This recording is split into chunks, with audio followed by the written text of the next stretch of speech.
সবাইকে আসসালামু আলাইকুম। কেন তো সব আমরা গায়ের মানুষ হই, কথা বললে সমস্যা হইতে না তো।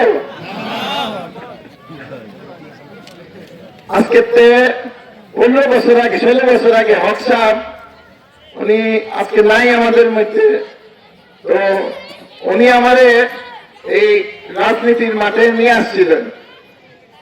ও হয়তো এলাকা সবাই ওনার কাছে ধরছিল যে একজন দরকার, আমরা আগামীর এলাকা থেকে আমরা একটা প্রার্থী বের করতে চাই। দেখ তখন আমাদের হক সাহেবে বললো যে তুমি রেডিও বাতি যা। আমি বললাম চাচা আমি তো রাজনীতি বুঝি না, আমি তো বিদেশে লেখাপড়া করছি, তো এত নিয়ম কানুন বা রাজনীতি তো শিখছিও না। আমাদের চাচা গেল তোমার এত বুঝন লাগতো না, আমি বুঝলেই ছাড়বো। তো যাই হোক, সেই দিন থেকে হয়তো এই রাজনীতির মাঠে পথ চলা। যাই হোক, চাচার কাছ থেকে অনেক কিছু শিখতে পারছি। আজকে আমাদের সভাপতি সাক্কা আকা উনি পাশে বসা, তো ওনার চেহারাও অনেকটা হক সাহেবের মতোই লাগে হন। তো মনে হইতে হক সাহেব আমার পাশেই বসা। যাই হোক, আজকে এই যে উপস্থিতি, সেটার বিষয়ে হক সাহেব আমাদের বলতো যে ভাতিজা যদি রাজনীতি করো দড়িকান্দিরে সাথে নিয়ে করবো সবসময়, কারণ এই বাঞ্ছারামপুরের মধ্যে দড়িকান্দিতে বেশি কেউ রাজনীতি বুঝে না,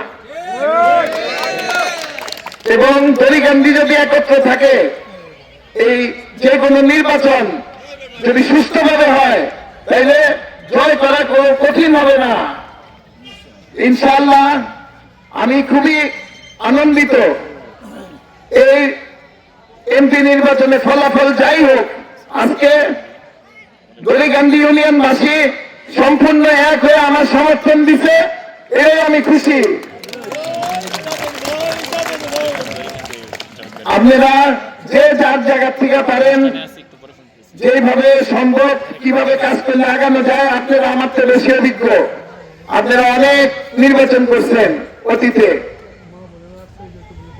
এবং আরো একটা খুশির বিষয় যে শুধু বাঞ্ছারামপুরের আমাদের দড়িকান্দির ছেলে চাচা ভাতিজা যারা আছে তারা তো আসছে, তার লগে আজকে মা খালা বোনেরাও আজকে হাজির হয়ে গেছে। যাক আলহামদুলিল্লাহ, সবাই সমর্থনে আমি খুবই আনন্দিত। যাই হোক, বলার তো এটাই আছে যে এখন আমাদের মাঠে নামার সময় একত্র হয়ে আমরা কিভাবে কাজ করলে আগানো যায় সবাই পরামর্শ দিবেন। আমরা সবাই পরামর্শ অনুযায়ী মাঠে কাজ করব, এবং আল্লাহর যদি ইচ্ছা থাকে ইনশাআল্লাহ আমরা এবার নির্বাচনে জয়যুক্ত হব।